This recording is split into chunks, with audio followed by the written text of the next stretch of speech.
procrastination means that you're lazy and that you have poor time management. Well, no. You procrastinate because of anxiety and fear. Kind of, but no. Procrastination actually means that you got something else wrong. And you can even use procrastination as a tool to maximize your motivation and productivity. So, let's find out how.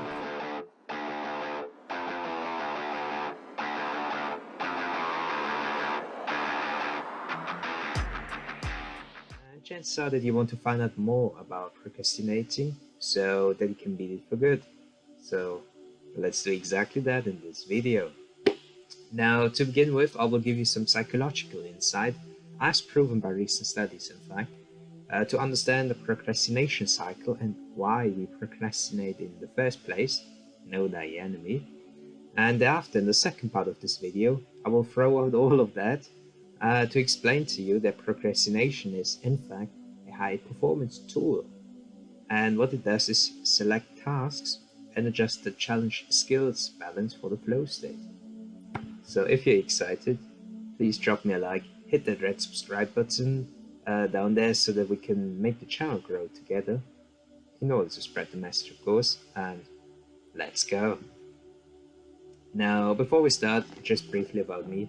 I'm a neuroscientist and a dementia researcher at Lancaster University who developed a drug to treat Alzheimer's disease. And at the side, I'm also a high-performance coach and a life coach. And I've also recently joined the Flow Research Collective, and that's to specialize on how to trigger the flow state on command. And that is, by the way, the most productive, focused, fulfilled, and pleasurable state in existence. And trust me there, once you learn how to get into flow or into the zone, everything can change. But anyhow, that's enough about me. Let's get to the video and procrastination. Now, to start with, let me give you a definition.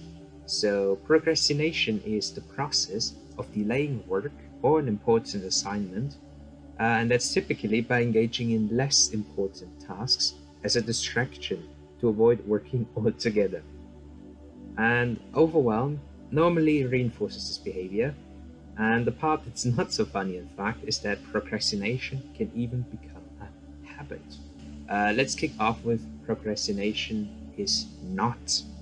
So, contrary to the popular belief out there, procrastination is not laziness. And that also means it is not poor time management either, as I implied in the beginning. And the thing is, chances are that you probably know how important task XYZ is for you, and you're probably watching this video also to find out more why you don't take action and why you actually procrastinate. So, what does psychology say? What does psychology think is procrastination? Now, in this context, let's look at a recent publication in the journal Anxiety, Stress and Coping from last year. Now, in this study, college students were asked for their emotional well-being in daily surveys, and the link to procrastination was investigated. And what did they find? Well, they discovered that students reported more procrastination when they felt negative affect, or in other words, when they felt negative emotions the day before they procrastinated. So, simply put, negative emotions such as anxiety, fear, or even boredom, in fact, are the reason for procrastination. And there is, in fact, an entire procrastination cycle that we run through, and I will show you that in a second. Alright, so now let's have a closer look at the procrastination cycle. Now, it all begins with step 1, as you can see here. That means a task, a challenge, or goal that you have set for yourself or that you need to accomplish. And having that done, we then move on to the next step, which is unhelpful rules and assumptions. And this is where procrastination usually originates from. So in other words, we often walk in with negative assumptions or limiting beliefs, in fact, that make the task, the challenge, or the goal seem very daunting. For example, there could be perfectionism, such as the belief I must be perfect, I have to do this perfectly, no mistakes. Or it could be I can do it, it's too difficult. Or nah, I'm tired, I can't be bothered with this shit. Or maybe it could also be I don't want to do it because it's forced on me. Or I can't mess up if I don't try. Smart thought there. But basically, all of these are subconscious limiting beliefs. And because they're subconscious, that means that we are typically not consciously aware of these. Now, for more insight into how subconscious beliefs are formed, just check out my previous video. I'll link it for you in the description, and I go into detail there. Anyhow, the limiting beliefs, the negative assumptions, etc., that we have about around a task, then lead to the next step, which is step 3, perceived discomfort. And that's the key stage where we tend to get hung up. So that means that your limiting beliefs, your negative assumptions, etc., now lead to negative feelings, such as anxiety, dread, fear, guilt, and even boredom, in fact. For example, if you are a perfectionist, then you fear failing. Uh, so you fear embarrassing yourself and disappointing others, as it's typical for perfectionists. And they usually also have the limiting belief that they're not good enough in most cases. And of course, with that, any novel, big or complicated task that you face can make you very easily uncomfortable. And of course, it's easy to question your abilities if you constantly think that you're not good enough. And likewise, anxiety and dread, they usually caused in face of the enormous and overwhelming task in front of you. Just to give you an example, I had pretty much episodes of overwhelm, anxiety, etc. during the exam times in my previous under and postgraduate studies in pharmaceutical biotechnology and biomedicine. For example, I had semesters with 8 exams in a span of 2 weeks, and for each exam, I pretty much had to learn the details. So every single detail, for example, of how microorganism XYZ is called and what disease it causes, or maybe remember the author, the year, and the findings of study XYZ in the field of Alzheimer's disease, etc., stuff like that. And I had easily had to do that for 200 plus pages of PowerPoint slides, and that for each exam. And I had 8, for example, in this specific semester. Yeah, and sometimes I didn't even fully understand the material.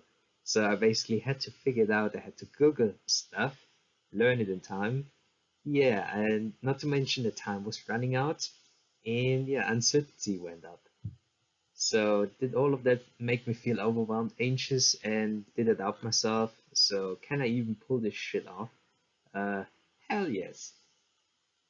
And as a metaphor, it's pretty much like walking on a wooden beam. So your assignment is on the other end of the beam. And if the beam lies on the floor, sure, it's easy to walk over it. No problem. I mean, just walk over a piece of wood. But what happens if the wooden beam were between 2 skyscrapers? Well, then walking over this little beam wouldn't be so funny anymore. You probably constantly look down, and you would think like, oh, God damn it, it's so high. What if I fall down? What if I slip? I could easily die here. So pretty much you have all of those negative emotions come up. And the irony here is that the wooden beam itself hasn't changed whatsoever. The task also hasn't changed. It's still on the other side of the beam. But you feel uncomfortable now. You're anxious and scared because the beam is between 2 skyscrapers now. And all of the negative emotions that you feel that now come up when you try to walk over the beam, when it's between those 2 skyscrapers, makes it a lot harder. So again, the task hasn't changed whatsoever. It's just the environment, the surroundings make you feel uncomfortable. And that makes it more difficult to walk. In any case, for this next here, that's step number 4, is excuses. So, you feel uncomfortable. You have all of those negative emotions now coming up. There's this gigantic task that makes you feel bad. Yeah, and now you want to get away from it. That's natural. We urge to alleviate this feeling of discomfort. So, what you need to understand here is, again, it's completely natural and it's actually even in our brain. Because our brain is concerned with two things, and that is our survival and saving energy. Now, first and foremost, if there's this big, hard, and extremely complicated task that you want to do, but you're otherwise comfortable, then your brain will just tell you, well, what the hell are you doing, bro? Just don't waste your energy for no reason. And the second thing is that negative emotions, they symbolize danger for your brain. So if something makes you anxious, then it can't be good, right?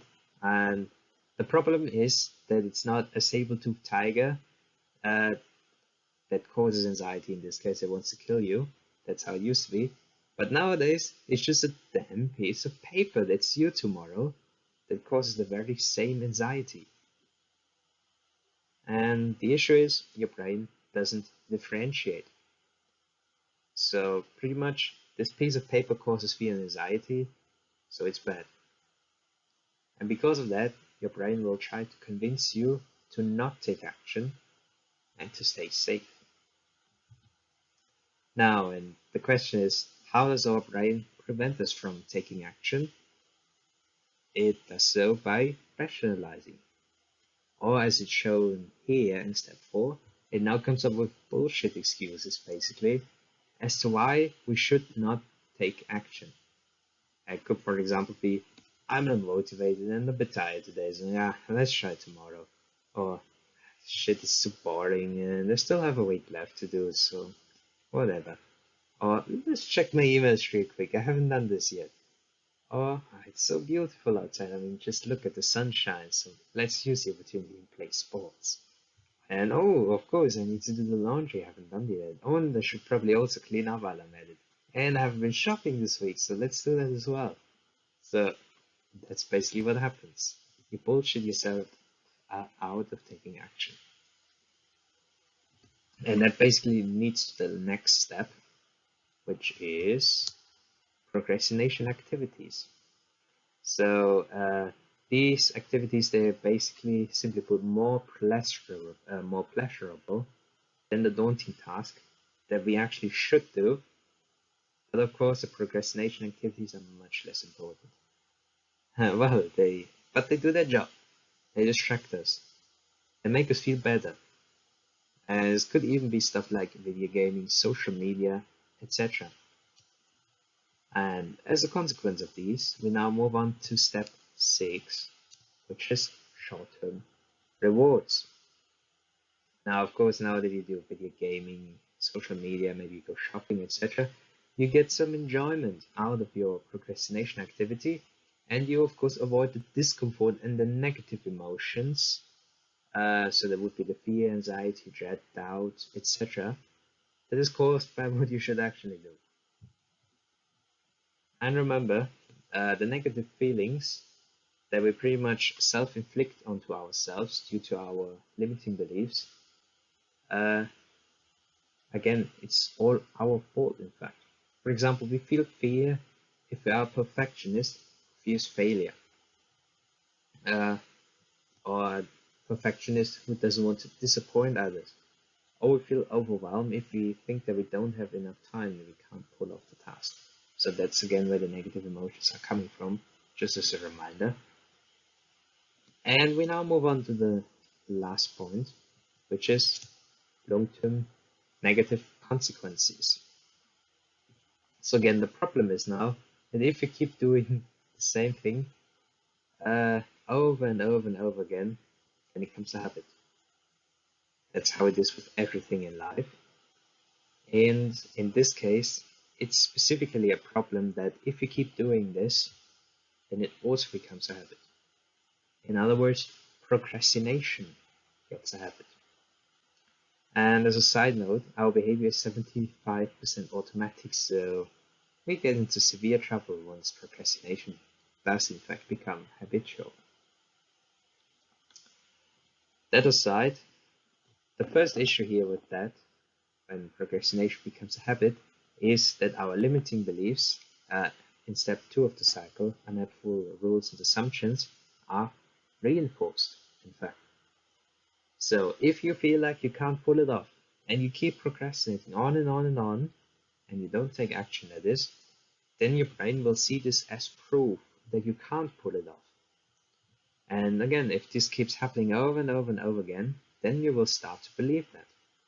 Then you will, in fact, start to believe that you can't pull it off. So again, watch my video about how limiting beliefs are formed in the brain to learn more about this. And the second issue with this is that you will actually condition yourself to procrastinate. The issue is that as soon as something makes you feel uncomfortable, anxious, overwhelmed, etc., out of habit, you will just put it off. You will just procrastinate because you're used to it. And that is, of course, not helpful. And eventually, of course, work will pile up, stress will kick in, you will not get anything done, your to-do list will get longer and longer and longer, and you will continue to procrastinate. And as you do it, you will do it even harder and even harder. That is how procrastination works from a psychological standpoint. So, simply put, you have a daunting task in front of you, and because you have subconscious limiting beliefs in your brain, you start to feel negative emotions, such as fear, anxiety, boredom, etc. And these negative emotions then discourage you from taking action. Now, was it insightful for you guys thus far? If yes, please let me know by hitting the like button and drop a comment if you want to. Anyhow, it must be said, psychology has a very negative view on procrastination, but that's not the entire truth. What if procrastination is in fact an evolutionary high-performance tool? Well, more precisely, procrastination in fact is a way to adjust this challenge skills balance and to enter flow.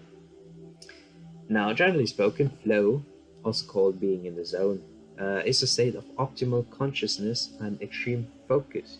So it's when you are deeply immersed into the here and now and the task at hand. Now, from my performance perspective in flow, it means that productivity increased by 500% and creativity by 430%, which is insane.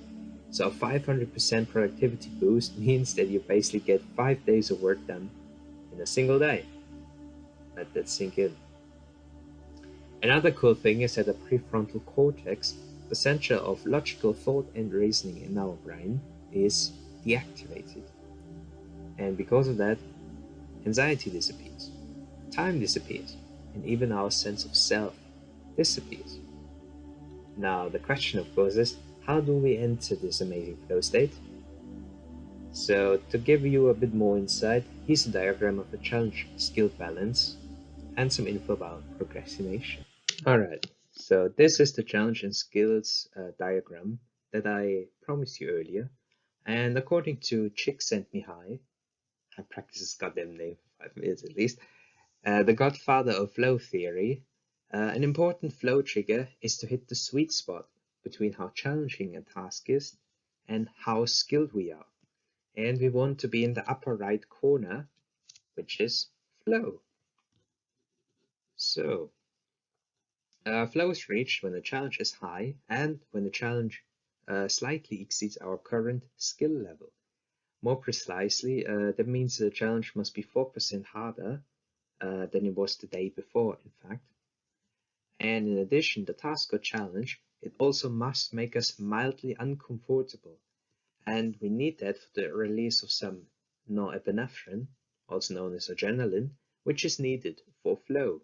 So some struggle in the beginning of the flow phase is, in fact, necessary. So for flow, the thing is that the task must be hard enough to make us stretch and to keep us engaged, but it should not be so hard that it makes us anxious and snap. That would be good.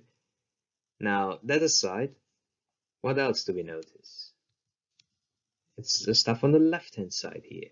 So if our self-perceived skill level is too low and the challenge gets harder and harder and harder, then we start to get worried and eventually we even start to get anxious. So if the task is too hard, too daunting, and too demotivating, then it simply means that your skills just don't match the immense challenge that you have set for yourself. On the other hand, what you also find is that when you have a very low challenge, and if you are not very skilled in addition, then it results in apathy, as you can see on the left-hand side here. So that means that you just feel completely unengaged and non-stimulated.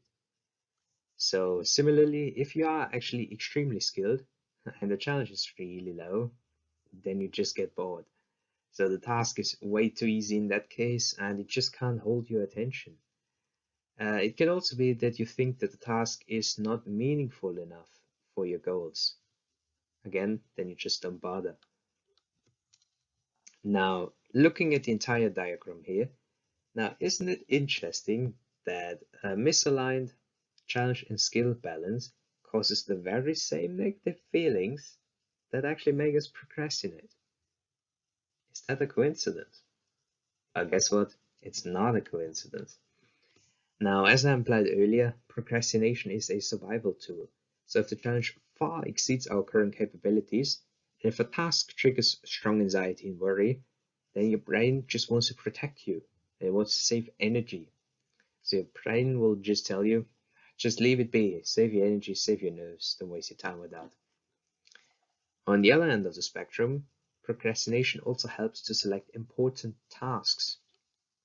It could, for example, be that the task is just not urgent enough, so it might be due in a month, maybe several months even, or then maybe there's no deadline to begin with, so your brain just tells you, yeah, whatever, don't bother, it's not urgent. Then the task, again, like I said earlier, it might just not be important enough for us. Maybe it's not relevant for our goals. So once again, our brain will tell us, you know what, forget about it. Who cares? And what could also be is the task is not challenging or engaging enough, again, and the task is just boring. In that case, the brain is also, what the brain tells you basically is, this task doesn't have any benefit for you, your skill level is far above it, so no point in engaging in it. So in all of these three cases, what actually happens is the task cannot hold our attention. And if it cannot hold our attention, then there's no release of adrenaline or norepinephrine. Then we also need to get into flow. So again, the outcome of all of that is the brain tells you, who cares? No need to do this task right now, can't be bothered by it, just watch Netflix, way more fun. So the thing is that there's, in theory, an endless number of things that we can do. I probably have easily, I guess, in my little book here, 100 plus to-dos jotted down just to save them. Would never be able to remember all of that. In of all of these mini tasks, 100 plus in my case, easily, our brain tells us what is important via procrastination. So what doesn't matter to us, put it off. But on the other hand, what happens if the assignment or the business project or whatever you have is due tomorrow? What happens is that the deadline creates urgency, creates stress, creates some norepinephrine release, adrenaline. So at this point, we cannot procrastinate any longer. And yeah, we are basically now forced into taking action and getting shit done. So the truth is, most people only act when the fear of inaction is greater than the fear of acting. And well, that's when we pulled it all night. I actually had 6 during my biomedicine degree, by the way. And that was in fact not because I procrastinated, in fact, but because I had so many assignments to do at once that I simply had to pull all-nighters to get all of them done with excellence. And by the way, don't do all-nighters, that's stupid, and I learned my lesson there, so don't do what I do. But the point is, don't fear procrastination any longer. It simply means that you haven't adjusted the challenge and skills balance properly. And because of that, you now either feel anxiety or fear, again, if the challenge is too high, or you feel bored, sluggish, or unmotivated if the challenge is too low for you. And basically, at this point, all you need to do is to use procrastination as a tool to adjust the challenge skills balance for motivation and flow accordingly. So again, if the task is too big, too hard, too complex, makes you worry and makes you anxious, then just break it down into smaller sized chunks that you can complete in a given day, and also spread out the work over the week. So simply put, work smarter and then accomplish the entire task step by step. So just get into the habit of regular working, finishing piece by piece. Procrastination, anxiety, and worry will be history eventually. On the other hand, if the task is too boring, then you need to dial up the challenge. So in that case, you might want to set a harsh deadline to finish the task to create some urgency. So what you can do is, for example, tell your friends that you will get it done by a certain day, or you pay them money. Now you attach a consequence to it. Or make the task harder on purpose by increasing the amount of novelty, complexity, or risk that surrounds the task. Just an example what you can do to make it a bit more challenging. So if you're writing an essay, you can try to do it in another writing style. Or you can just get your butt on fire basically and get it done in a week as opposed to 4 weeks in order to go on holiday with your friends. And of course, you don't want to disappoint your friends, miss the holidays, or pay them goddamn money because you couldn't do it in time. Correct? So, and all of that concludes the video. So, thank you for watching and sticking with me. But please hit that like and subscribe button as well as the notification bell if you enjoyed the video. So let's build an army of high performance together. And procrastination shall be no more. Anyhow, catch you in the next video. See ya.